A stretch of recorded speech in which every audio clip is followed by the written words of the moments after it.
Karena itu haruslah kamu sempurna, sama seperti Bapamu yang di surga adalah sempurna. Sangat jelas bahwa apa yang dikatakan oleh Yesus tentang rencana mulia Allah kepada manusia, yaitu sebagaimana Bapakku sempurna, maka kamu pun juga sempurna. Kalau kita bicara sempurna itu berarti tidak ada cacat, tidak ada celah, sesuatu yang utuh, komplit. Dan itu adalah suatu kemutlakan dari apa yang diinginkan Allah, sebagaimana sifat dan karakter Allah di dalam dirinya sempurna, dan Dia juga menghendaki kita sebagai umatnya sempurna. Timbul pertanyaan di sini, apakah mungkin hal ini akan terjadi? Kalau dilihat dari keterbatasan manusia, ketidakberdayaan kita, maka kita mungkin akan mengatakan ini sesuatu yang mustahil, yang tidak mungkin. Allah sempurna, oke, tapi manusia sempurna, apakah mungkin? Apakah bisa? Tapi Yesus mengatakan itu sebagai satu pernyataan tentang keinginan Allah untuk manusia. Karena memang manusia diciptakan Allah pada awalnya sempurna, tidak bercacat dan celah. Adam dan Hawa sebagai manusia pertama sempurna, dan mereka mengambil gambar rupa Allah, memiliki karakter sifat Allah sempurna. Dan itu sebabnya pernyataan-pernyataan di dalam Alkitab mengatakan, Allah mengatakan bahwa semua yang diciptakan Allah itu baik. Dan kemudian Allah menciptakan manusia. Dan firman Allah mengatakan, Allah memberikan kesaksian. Setelah manusia diciptakan, sungguh amat baik. Jadi kita lihat di sini ada nilai plus. Dan nilai plus di sini adalah semua yang dibuat Allah sempurna, termasuk manusia, sungguh amat baik. Dosa yang telah membuat kita menjadi tidak sempurna, layaknya seperti karikatur. Kalau kita bisa melihat bagaimana torehan dari para jurnalis untuk menggambarkan, membuat sindiran terhadap berita-berita tertentu, mereka membuat seperti manusia karikatur yang wajahnya mirip dengan orang yang menjadi tujuan sindiran itu. Tapi dari sindiran itu mengatakan bahwa manusia itu tidak sempurna. Dalam ketidaksempurnaannya itu, maka manusia itu mirip karikatur. Tapi saya mau katakan, setelah manusia jatuh dalam dosa, itu bukan berarti bahwa manusia itu tidak lagi memiliki kemuliaan Allah. Firman Allah mengatakan bahwa kita menjadi tidak mirip. Jadi bukan berarti sama sekali hilang kemuliaan. Tidak. Kemuliaan Allah tidak hilang. Allah tetap menjadikan manusia dalam rupa dan ciptaannya.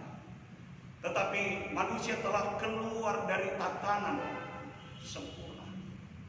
Manusia tidak lagi menjadi manusia yang selayaknya menjadi gambaran dan rupa Allah, selayaknya menjadi apa yang menjadi keinginan Allah, supaya dia melakukan, menjadi agen Allah, menjadi perwakilan Allah di bumi dengan segala otoritas yang diberikan Allah kepada manusia. Dosa yang telah membelokkan rencana Allah. Rencana Allah tidak mungkin gagal. Rencana Allah pasti akan terjadi. Tapi dosa yang telah mengaburkan nilai-nilai mulia yang ada di dalam diri manusia dalam awal ciptaan Allah, itu sebabnya Allah berinisiatif untuk melakukan sesuatu. Dan firman Allah mengatakan, demi tujuan Allah ini, seperti Allah sempurna, dan kita juga harus sempurna. Maka Allah secara totalitas membayar harga, dan harga itu tidak tanggung-tanggung, mengaruniakan anaknya yang tunggal kepada manusia. Dan anaknya yang tunggal itu adalah Yesus sendiri, memberi diri, mengambil rupa sebagai manusia, kemudian mati, tersalib. Untuk apa? Untuk tujuan mulia, yaitu mengembalikan manusia kepada tujuan awal, yaitu sempurna. Sebagaimana Allah sempurna, Bapa sempurna, maka kamu pun juga sempurna. Dengan tidak segan Yesus mengatakan itu, supaya menyadarkan kita arti dari keberadaan manusia dan apa yang menjadi tujuan Allah untuk menyempurnakan kembali manusia seperti sebagaimana awal Allah menciptakan manusia itu sempurna. Dan apa yang dilakukan Allah yaitu membayar harga, dan firman Allah mengatakan bukan oleh emas dan perak, tapi oleh darah anak domba Allah. Itu harga yang telah dibayar. Untuk apa? Untuk membenarkan kita, untuk menyempurnakan kita, untuk menguduskan kita, untuk menyelamatkan kita. Sehingga dengan pengorbanan Yesus di kayu salib, maka disitulah entry point yang dilakukan Allah untuk menuju kepada keinginan Allah yang paling mendasar, yaitu menjadikan manusia kembali menjadi sempurna. Itu sebabnya saudara-saudara, firman Allah dengan tegas mengatakan dalam khotbah Yesus di atas bukit yang sangat terkenal ini, mengajak kita untuk memahami itu. Sehingga pada ayat-ayat awal dari pasal 5 dari khotbah yang terkenal dalam 3 ayat, 3 pasal di dalam Injil Matius ini, pasal 5, 6, dan 7. Pasal 5 dia bicara tentang manusia spiritual, manusia yang memiliki nilai-nilai yang sulit dipahami secara nalar, dan manusia yang mengalami kebahagiaan yang sesungguhnya. Justru di tengah-tengah tekanan, justru di tengah-tengah ketidakmungkinan, manusia miskin tapi bahagia. Manusia yang kemudian teraniaya tetapi bahagia. Secara nalar, alam, cara kita berpikir, mana mungkin kita mengalami kebahagiaan dalam kemiskinan kita, dalam kekurangan kita, dalam penderitaan kita, dalam keadaan teraniaya. Tapi Yesus mengatakan manusia spiritual, manusia yang tidak melihat situasi dan keadaan itu, tapi justru manusia itu dinilai Allah. Berbahagialah kamu, berbahagialah. Dan bagian kedua dia menyentuh hal-hal yang bersifat, hal-hal yang naluriah, batinia. Dan kemudian dia mengatakan tidak membatalkan Taurat, tapi hanya mengendakan Taurat. Injil menyempurnakan Taurat. Sehingga ajaran-ajaran Tuhan Yesus yang kita kenal dengan Injil itu bukan meniadakan Taurat, bukan menjadikan Taurat itu tidak ada, justru menyempurnakan. Yesus menekankan tentang hal-hal yang lebih dari sekedar prinsip-prinsip lahir, tetapi dia bicara sampai kepada hal yang naluriah, yang batiniah, yang berada pada suatu sikap, motif. Kita lihat, manakala Yesus mengecap mereka-mereka yang mengajarkan tentang Taurat itu, prinsip Taurat itu benar, pengamalan terhadap Taurat itu kadang-kala tidak disertai dengan motif yang benar, sehingga dia membandingkan seperti apa yang dikatakan, yang tertulis, seperti yang disebut oleh Taurat itu. Tapi aku berkata kepadamu, Dia memberikan tekanan tentang motif. Dia tidak hanya sekedar tentang tindakan dan perbuatan, apa yang ada di dalam hati kita, apa yang ada di dalam pikiran kita.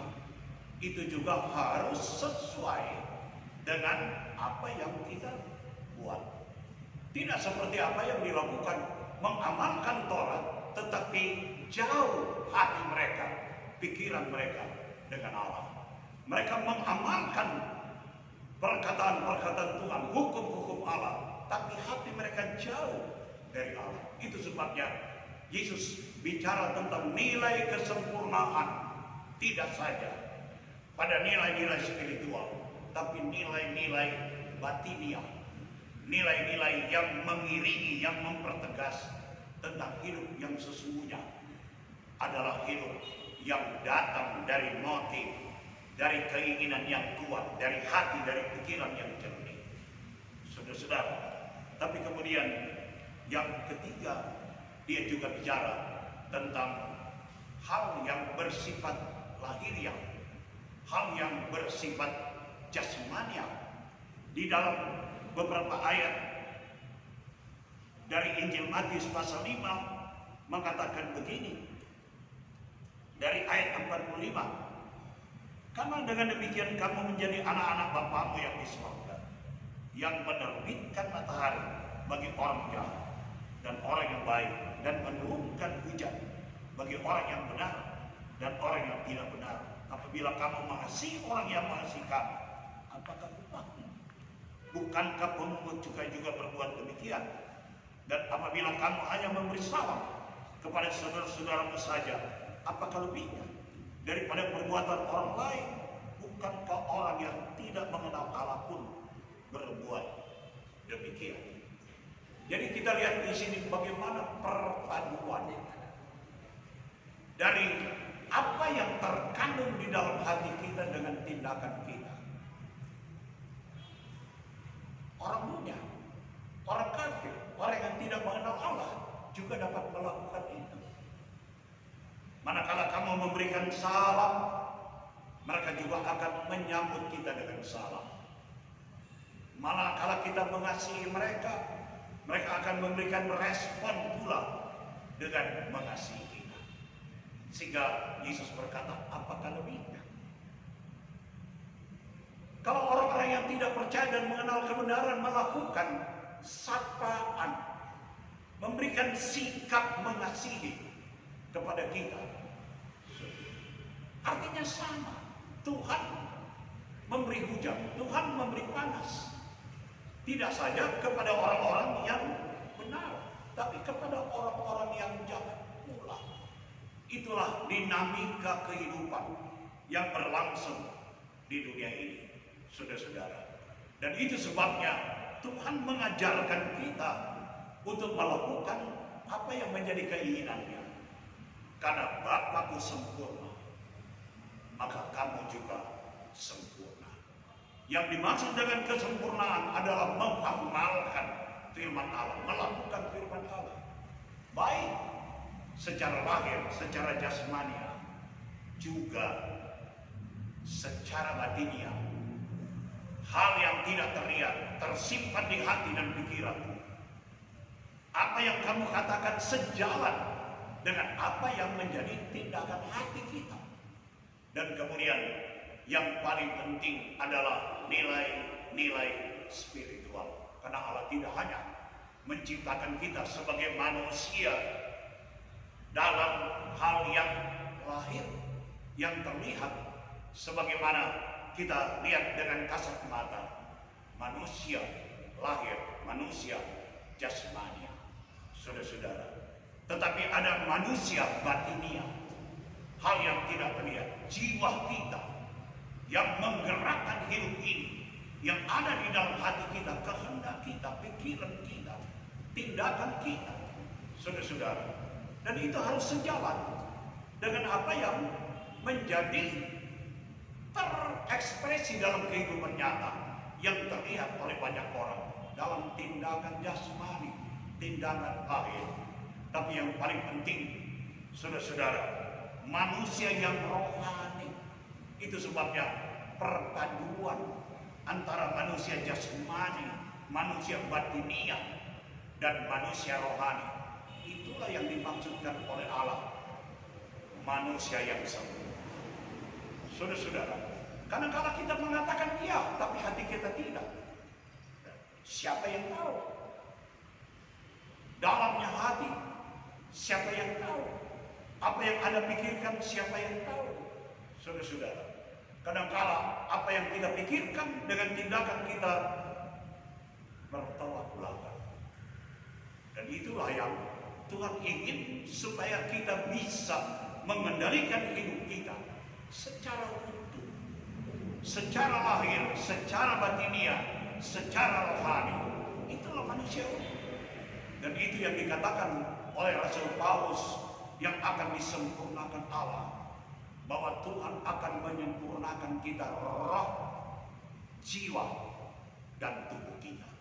Jadi kita tidak sekedar yang disebut manusia adalah manusia jasmani yang terlihat, perlakuan hidup secara jasmani, manakala kita memberi salam kepada orang lain, kemudian kita mengatakan orang yang baik. Manakala kita mensedekahi orang lain, membagi apa yang ada pada kita, maka kita mengatakan dia orang baik. Saudara-saudara, memang baik dalam pandangan kita, nyata, terlihat. Tapi apakah Anda tahu motivasi dari tindakan ini? Kalau datang dari motivasi yang benar, maka perbuatan itu baik. Tapi bukankah kadang-kala kita melakukan itu dengan motivasi yang baik, motivasi yang tidak baik, hanya terlihat baik, tapi hati kita, pikiran kita memiliki maksud-maksud yang tidak baik.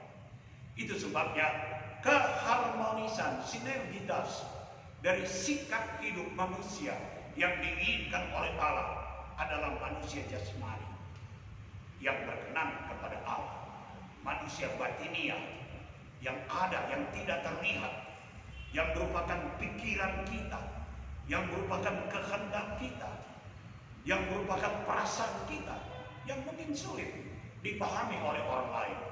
Kita hanya bisa menilai manusia itu dari sifat yang nyata, kasat mata yang lahiriah, tapi kita tidak bisa melihat batinnya. Tapi Tuhan melihat batin manusia. Dan yang kedua, manusia yang rohani. Dan manusia rohani ini adalah manusia yang dikehendaki oleh Allah. Karena manusia yang rohani inilah yang akan mempengaruhi segenap elemen hidup di dalam manusia, mempengaruhi manusia jasmani, mempengaruhi manusia batiniah.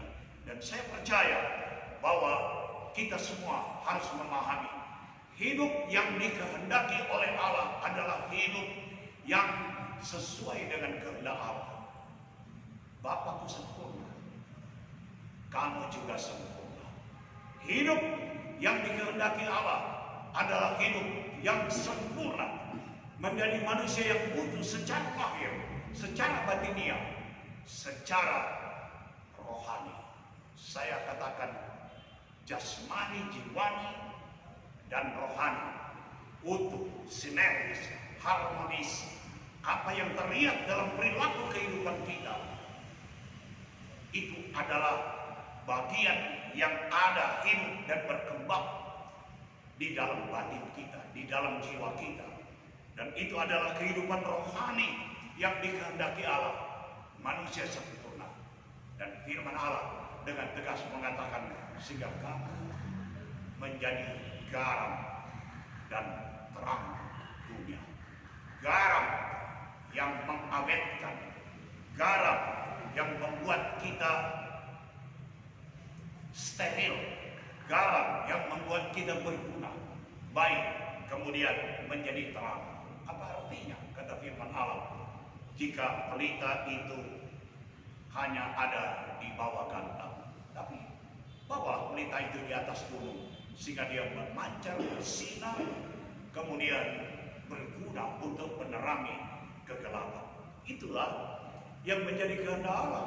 Kita tidak sekedar hanya dipanggil Allah menyelamatkan kita untuk mewariskan hidup yang kekal, tapi kita berada di dunia ini menjadi manusia sempurna, manusia yang menunjukkan sifat watak karakter Allah manusia yang secara utuh, baik jasmani, jiwani maupun rohani, sehingga kita dapat menjadi berkat, berbagi, dapat dinikmati oleh orang lain, menjadi garam, menjadi saksi, menjadi terang bagi kegelapan dunia. Itulah tantangan bagi gereja, tantangan bagi setiap orang percaya. Kita akan tidak melihat dunia makin lebih baik, tapi firman Allah dengan tegas mengatakan kegelapan menguasai manusia. Kita keluar dari lingkup kita dan kita melihat satu keadaan yang sangat berbeda dengan apa yang menjadi keinginan Allah.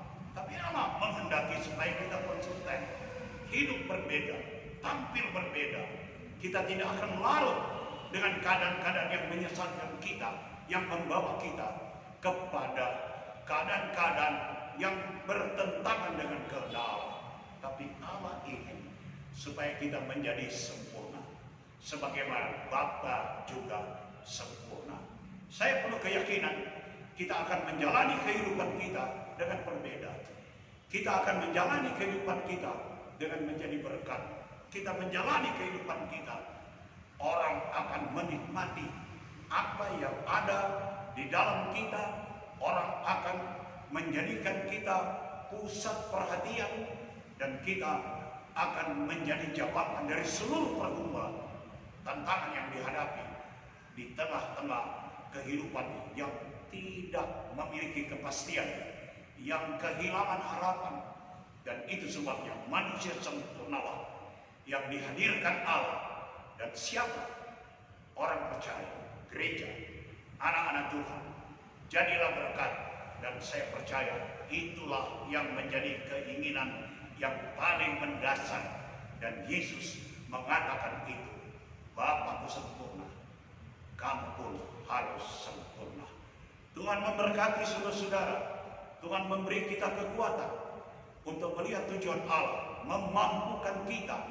Dan firman Allah mengatakan bukan oleh kuat, tapi oleh Roh Tuhan akan memampukan kita untuk membawa kita hidup berkenan, menjadi sempurna sesuai dengan kehendak Allah. Haleluya. Kita berdoa untuk firman Allah yang sudah kita dengar. Bapa yang baik, Engkau Allah kami sungguh mempunyai rancangan bagi kami, dan rancangan itu adalah rancangan kesempurnaan. Kami sadar bahwa kami tidak memiliki kemampuan untuk itu, tapi jika Tuhan berkehendak, maka Tuhan akan bersama dengan kami, sehingga tujuan Allah melalui kami menjadikan kami agen perwakil Allah di bumi ini, supaya kami menjadi berkat, menjadi garam, menjadi terang, menjadi saksi bagi kemuliaan-Mu. Terima kasih Roh Kudus berkarya dan memberikan kami kemampuan bagi kemuliaan, bagi keagungan nama. Terima kasih Tuhan. Dalam nama Tuhan Yesus Kristus kami sudah berdoa. Amin. Tuhan memberkati. Amin.